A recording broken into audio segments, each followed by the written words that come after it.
Our principal announced a lockdown during the shooting, then opened the doors saying, "It's just a prank and you're all overreacting."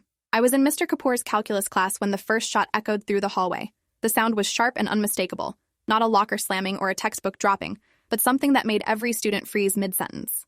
Mr. Kapoor's marker stopped halfway through writing an equation on the whiteboard, and he turned toward the door with his face suddenly pale. 3 more shots followed in rapid succession, closer this time, and someone in the hallway screamed.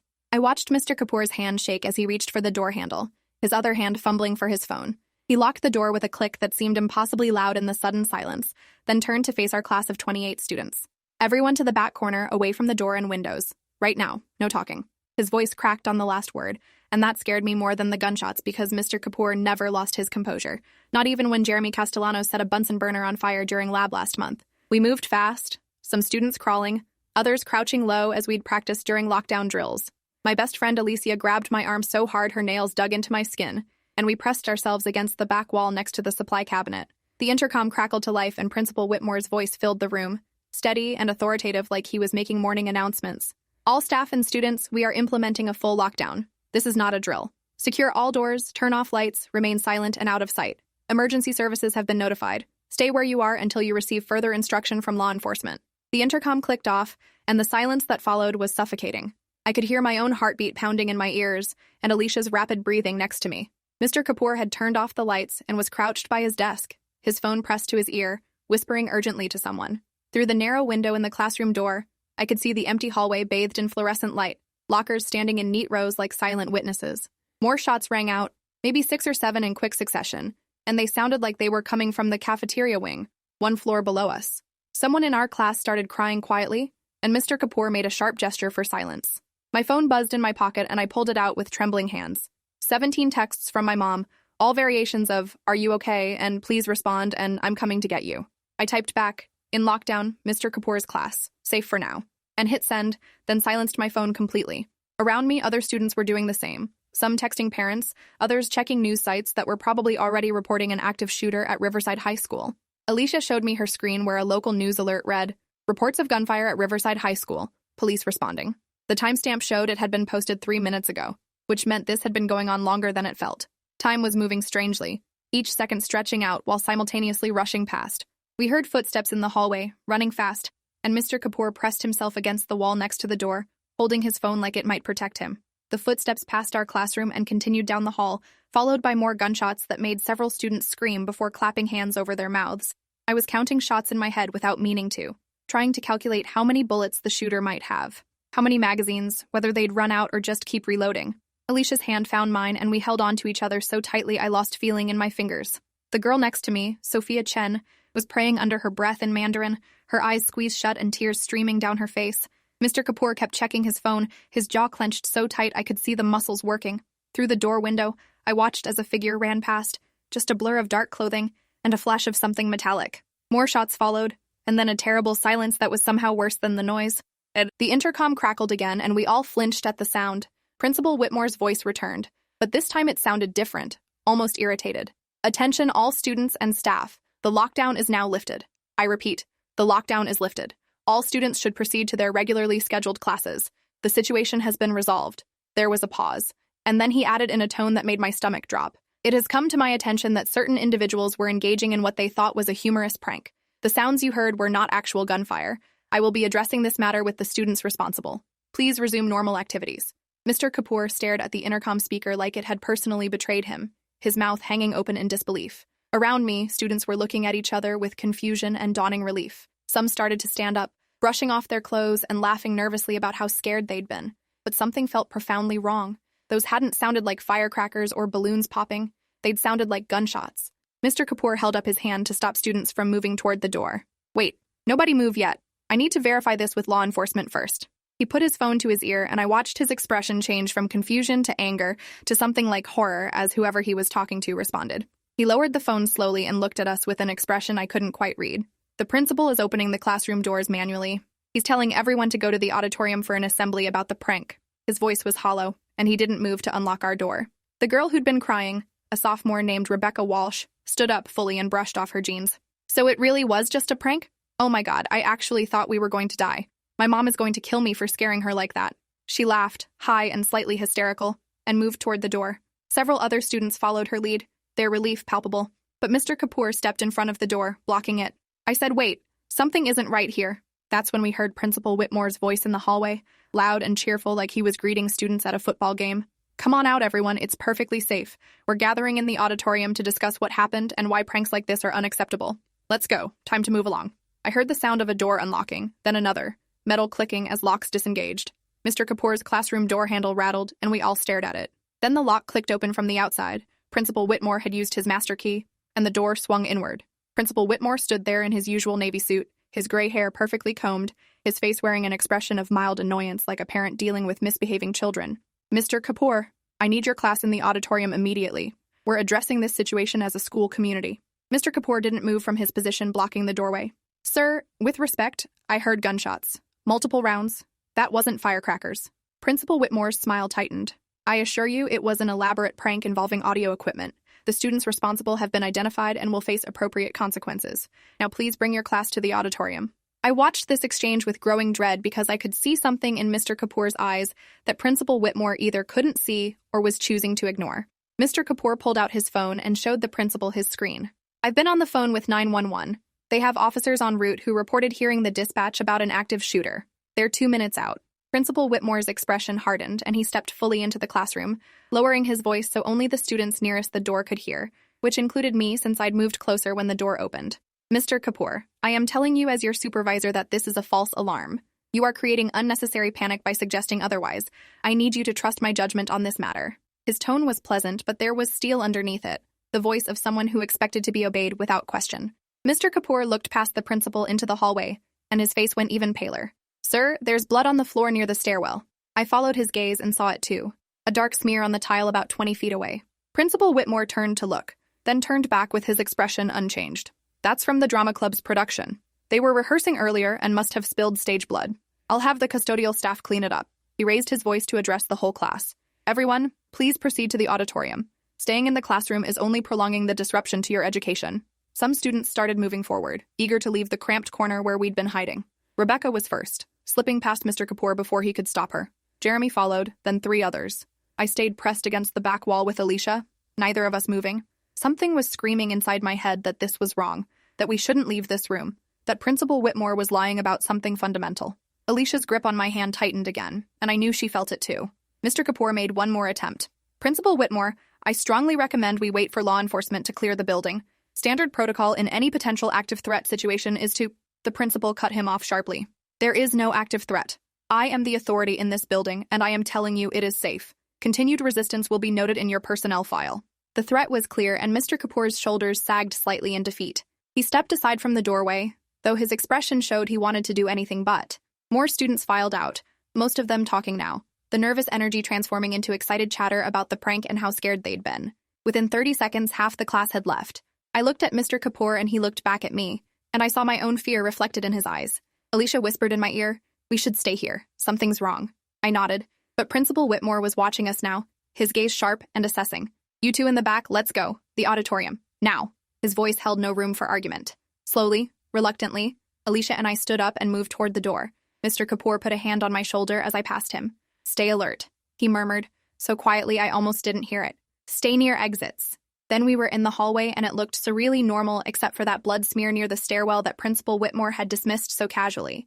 The hallway was filling with students from other classrooms, all being herded toward the auditorium by Principal Whitmore and 2 other administrators, Vice Principal Dawson and Assistant Principal Lopez. They were all wearing the same expression of forced calm, smiling at students and making casual comments about pranks getting out of hand.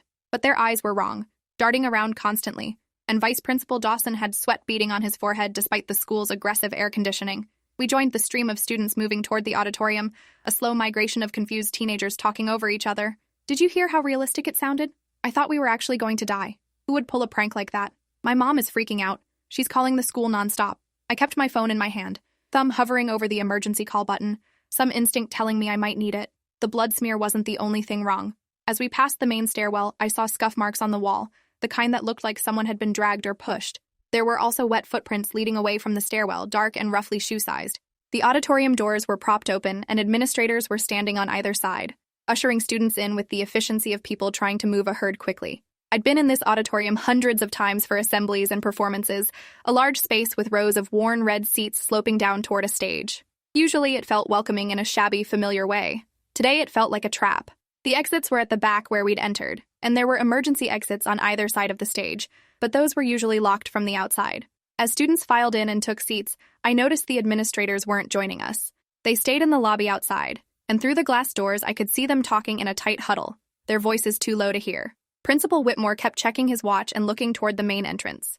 Something was very, very wrong.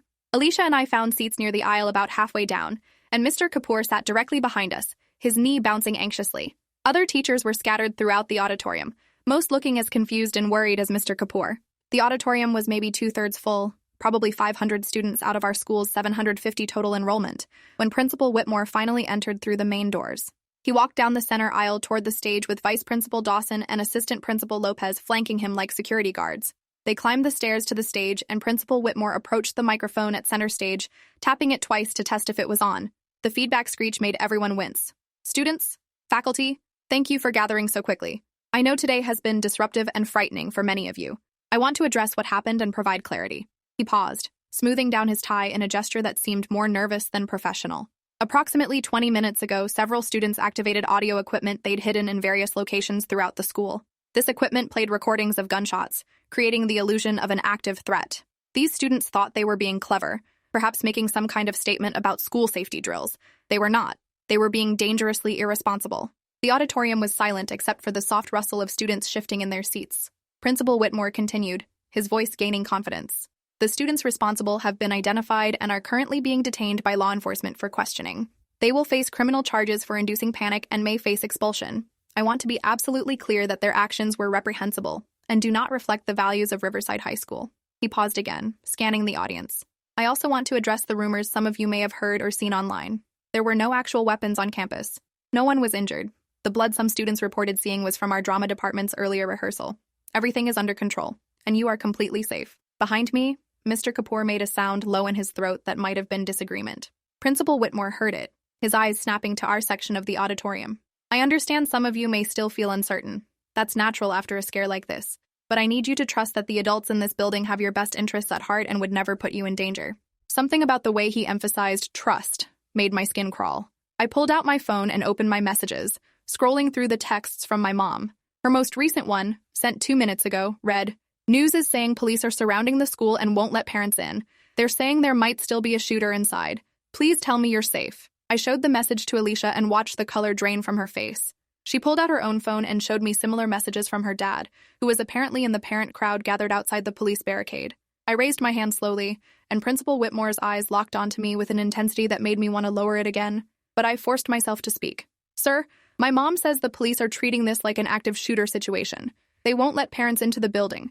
If it was just a prank, why would they do that?" The auditorium went even quieter, every student now paying attention. Principal Whitmore's smile didn't waver, but something flickered in his eyes. "The police are following standard protocol when they receive reports of potential threats. They'll clear the building room by room, realize there's no danger, and stand down. It's procedure. Nothing to worry about." Another student, a senior named Marcus Lee, stood up near the front. "I was in the cafeteria when the shooting started. I saw someone with a gun. It wasn't audio equipment. It was a real person with a real gun shooting at people." His voice was shaking but firm. Murmurs rippled through the auditorium, students turning to look at Marcus with renewed fear. Principal Whitmore's expression hardened. "Marcus, you were frightened and your mind played tricks on you. It's a common response to high-stress situations. Your brain filled in details that weren't there. I assure you, there was no gun." Marcus looked like he wanted to argue, but Assistant Principal Lopez had moved to stand near his row, arms crossed, expression stern. Marcus sat down slowly, looking around at other students like he was hoping someone would back him up. A girl near him nodded and stood as well. "I was there too. I saw the same thing Marcus did. People were running and screaming and there was blood. Real blood, not stage blood. A girl got shot in the leg. I saw it." This was getting out of hand and Principal Whitmore knew it. His pleasant facade was cracking. "That's enough. You're spreading panic based on misperceptions. Everyone remain seated and calm. The police will be here shortly to confirm what I'm telling you." But the girl wasn't done. "If nobody got hurt, where's Vanessa Ortiz? She was standing right next to me and she got shot and fell down, and then everyone was running. Where is she?"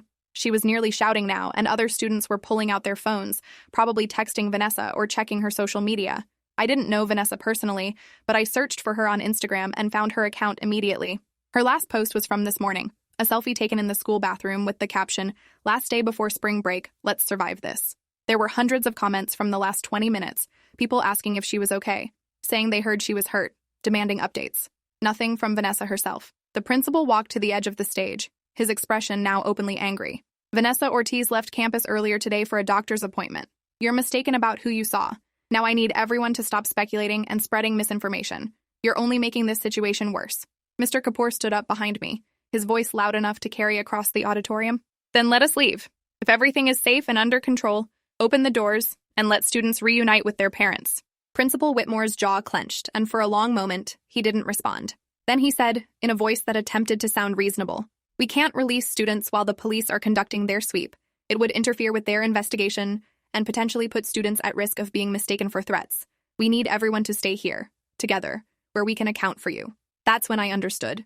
We weren't being protected. We were being contained. The principal wasn't trying to keep us safe from a threat outside. He was trying to keep us from learning the truth about what had actually happened. I looked at Mr. Kapoor and saw that he'd reached the same conclusion.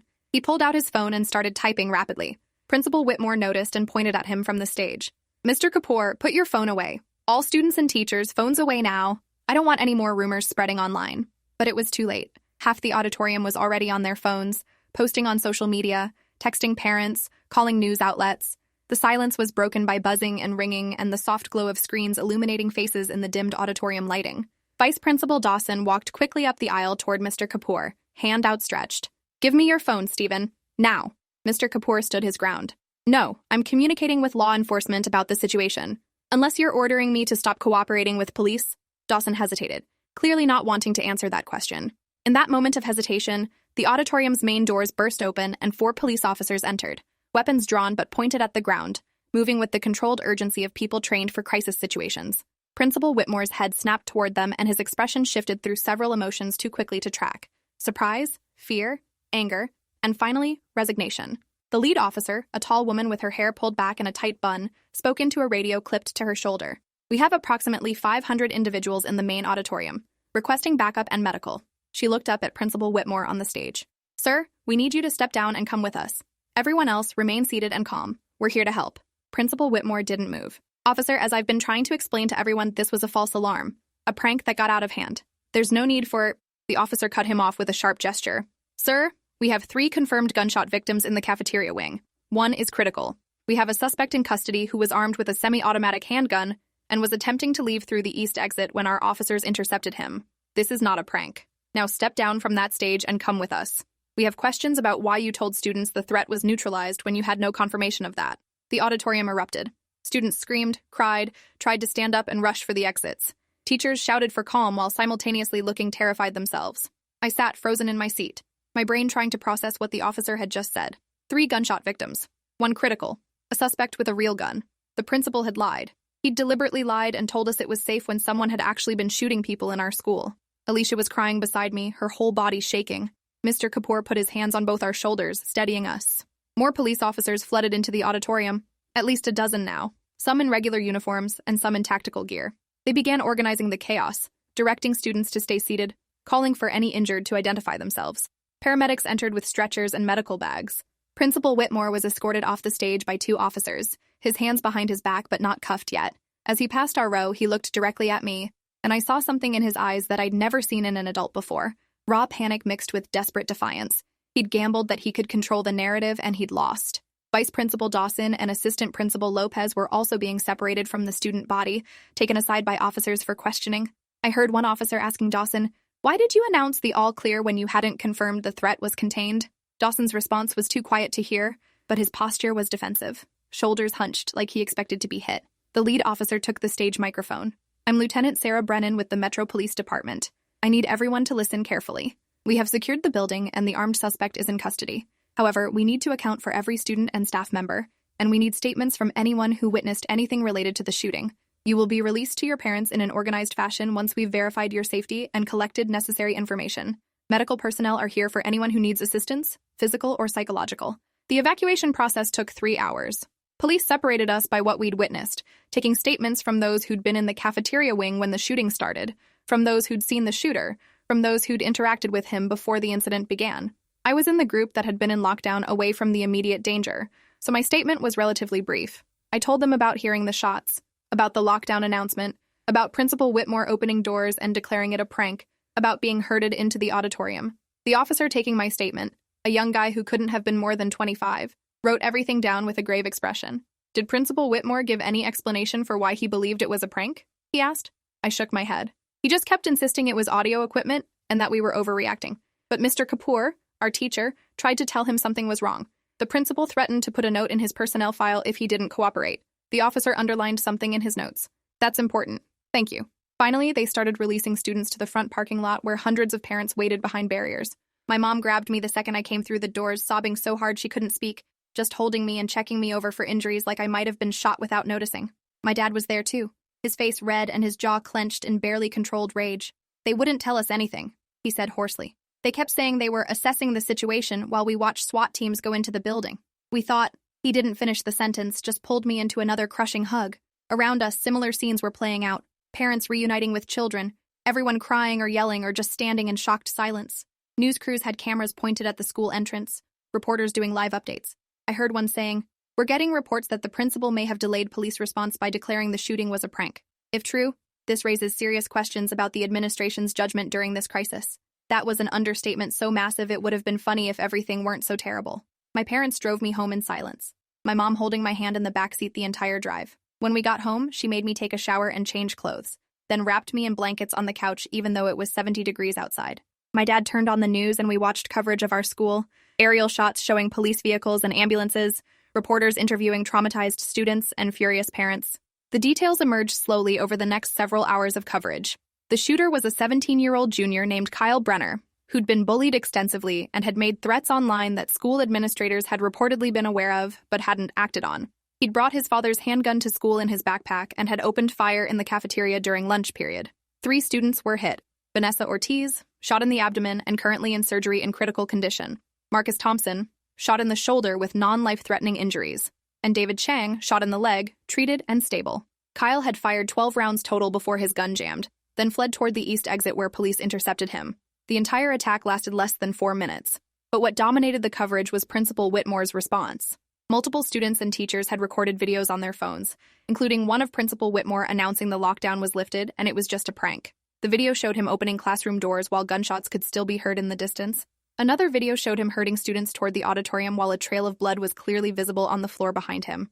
The media crucified him. A press conference was held that evening by the superintendent of schools, a stern-looking woman named Dr. Catherine Frost. She stood at a podium flanked by police officials and school board members, her expression carefully neutral. Today's events at Riverside High School represent a catastrophic failure of leadership and judgment. Principal Gregory Whitmore made decisions that potentially endangered the lives of hundreds of students and staff. He announced the threat was neutralized without confirmation from law enforcement. He instructed students to leave secure locations, and he delayed emergency response by insisting the situation was a prank. These actions are indefensible. Principal Whitmore has been placed on immediate administrative leave pending a full investigation. Vice Principal Michael Dawson and Assistant Principal Lucia Lopez, who followed Whitmore's directives, have also been placed on leave. The school board will be conducting a comprehensive review of all district emergency protocols and administrative oversight. She paused, looking directly into the cameras. To the students and families of Riverside High School, I offer my deepest apologies. You deserved better. Your children deserved better. We failed you today, and we will spend however long it takes to make this right and ensure nothing like this ever happens again. The investigation that followed was extensive and damning. It revealed that Principal Whitmore had received multiple reports about Kyle Brenner's threatening behavior in the weeks leading up to the shooting. Kyle had posted on social media about wanting revenge on students who'd humiliated him, had written violent stories in English class that teachers flagged as concerning, and had been overheard making specific threats about making them all pay. Each time, Whitmore had dismissed the reports as teenage drama or creative expression protected by free speech.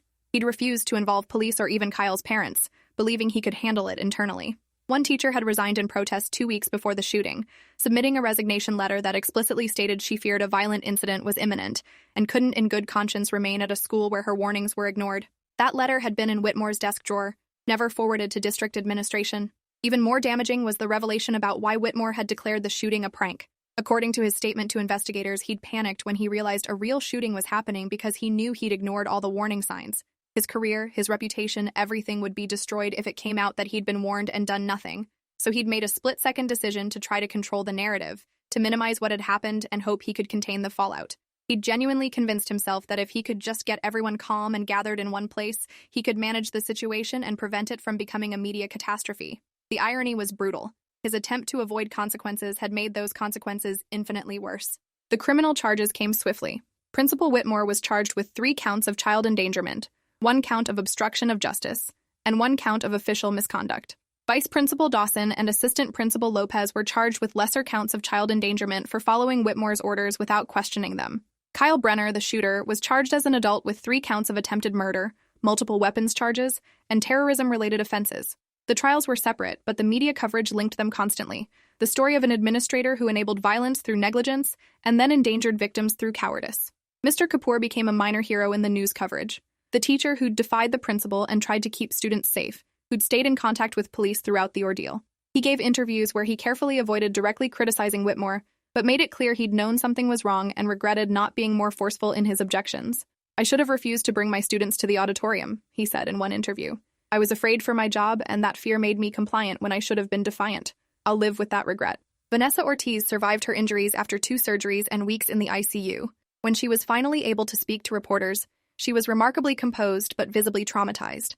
"I remember being in the cafeteria and hearing the first shot. I turned and saw Kyle standing there with a gun, and I couldn't process it because it was too surreal. Then he fired again, and I felt this impact in my stomach like being punched, and I fell down. People were screaming and running, stepping on me, and I couldn't breathe. I thought I was going to die there on the cafeteria floor. When I woke up in the hospital and my parents told me the principal had told everyone it was a prank while I was bleeding out, I couldn't believe it. How could an adult, someone responsible for our safety, be that wrong?" She paused, crying now. "He chose his reputation over our lives. That's what it comes down to. He was more worried about looking bad than about whether we lived or died." Her words resonated with the public and became a rallying cry for school safety reform. Parents organized, demanding better threat assessment protocols, mandatory reporting procedures that couldn't be overridden by individual administrators, and independent oversight of school safety decisions. The trials stretched over a year. Kyle Brenner pled guilty to all charges and was sentenced to 40 years in prison, with the possibility of parole after 25. His father was charged with criminal negligence for failing to secure the weapon Kyle had used, receiving probation and a massive fine. Principal Whitmore went to trial, his defense arguing that he'd made an honest mistake under pressure and that his actions, while misguided, weren't criminal. The prosecution dismantled this argument with clinical precision. They brought in expert witnesses on school safety who testified that Whitmore's decisions violated every established protocol. They played the videos of him declaring the shooting a prank while blood was visible in the hallways. They presented testimony from over 30 students and teachers about being forced out of secure lockdown locations and herded into an auditorium where they were sitting targets if the shooter had found them. Most damaging was the testimony from Lieutenant Brennan, the officer who'd entered the auditorium. She described arriving at the school to find the suspect still active, victims bleeding in the cafeteria, and hundreds of students gathered in an unsecured auditorium on the principal's orders. "If the shooter had made it to that auditorium, we would have been responding to a massacre," she said quietly. "The concentration of targets, the lack of cover, the single point of entry, it would have been catastrophic." The jury deliberated for 6 hours before returning guilty verdicts on all counts.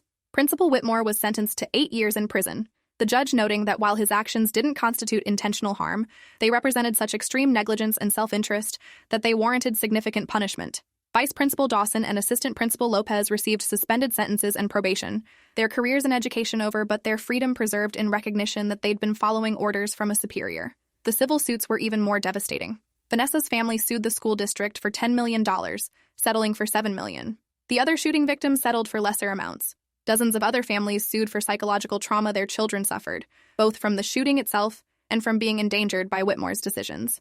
The total payout exceeded $20 million, forcing the district to cut programs and lay off staff. Riverside High School became synonymous with institutional failure, and enrollment plummeted as families moved to other districts or enrolled children in private schools. 2 years after the shooting, the district closed Riverside permanently, consolidating students into other schools. The building sat empty, a memorial and a warning. I testified at Whitmore's trial, describing what it felt like to be told we were safe when we weren't, to be herded into the auditorium while knowing something was wrong but being powerless to resist. The prosecutor asked me, "Did you trust Principal Whitmore's judgment in that moment?" I thought about my answer carefully. No. I knew he was lying or wrong or both, but he was the principal, the authority figure, and we're taught our whole lives to trust authorities and do what they say. Even when every instinct was screaming that we were in danger, most of us complied because that's what we'd been conditioned to do. That's what made it so terrifying. Not just the shooter, but the realization that the adult supposed to protect us was either incompetent or actively harmful, and we had no recourse. The prosecutor nodded gravely. Did his actions that day change how you view authority figures? I looked directly at Whitmore, who was sitting at the defense table avoiding eye contact.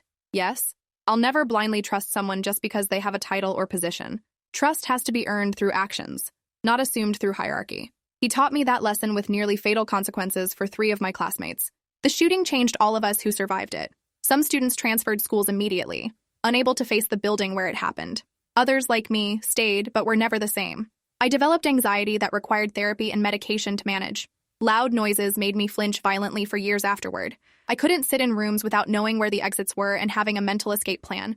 My grades dropped my senior year because I couldn't concentrate, my brain constantly scanning for threats. Alicia and I stayed friends, but our relationship was forever marked by shared trauma. We could talk to each other about things we couldn't discuss with anyone else, the specific terror of that day, the anger at being betrayed by someone who should have protected us. We both ended up going to therapy, sometimes together, working through the complex feelings of survivors' guilt and powerlessness and rage. Mr. Kapoor left teaching after that year, telling reporters that he couldn't continue in a profession where he'd been punished for trying to keep students safe.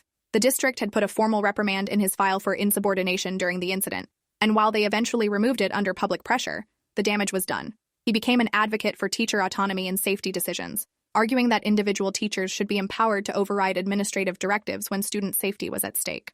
Vanessa became the public face of the survivors, giving speeches at schools and conferences about threat assessment and emergency response. She walked with a cane now, permanent nerve damage from her injuries, but she refused to let that stop her.